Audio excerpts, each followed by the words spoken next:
पुराण तीसरा अध्याय। 13 दिन की विचलित यात्रा पूरी करने के बाद आत्मा जब यमलोक की ओर बढ़ती है वहाँ उसका पहला सामना होता है चित्रगुप्त से। वही चित्रगुप्त जिसके पास हर जीव का पूरा जीवन, हर कर्म, हर पाप पुण्य लिखा होता है। गरुड़ पुराण बताता है कि जैसे ही आत्मा यमलोक के द्वार पर पहुँचती है उसका नाम पुकारा जाता है और चित्रगुप्त अपने विशाल ग्रंथ से उस आत्मा का पूरा हिसाब खोलते हैं। आत्मा की आंखों के सामने वो हर दृश्य आता है जिसे उसने जीवन में किया होता है। किसे धोखा दिया, किसे दुख पहुंचाया, किसका भला किया और किस पल भगवान को याद किया। कोई भी बात छुपती नहीं है, न मन की न कर्म की। चित्रगुप्त का लेखा जोखा इतना गहरा होता है कि आत्मा खुद सजा या इनाम समझ जाती। यही से शुरू होता है न्याय और यमराज का फैसला।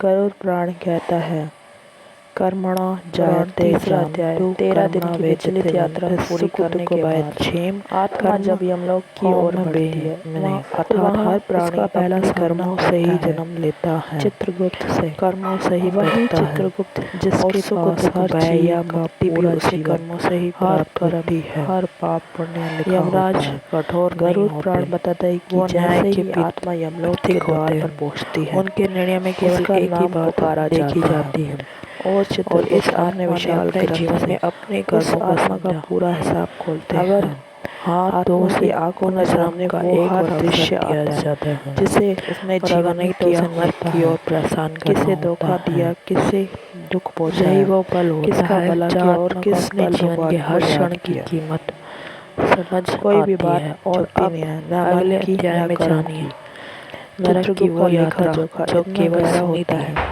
पर अब आत्मा उसे सजा या भोगेगी।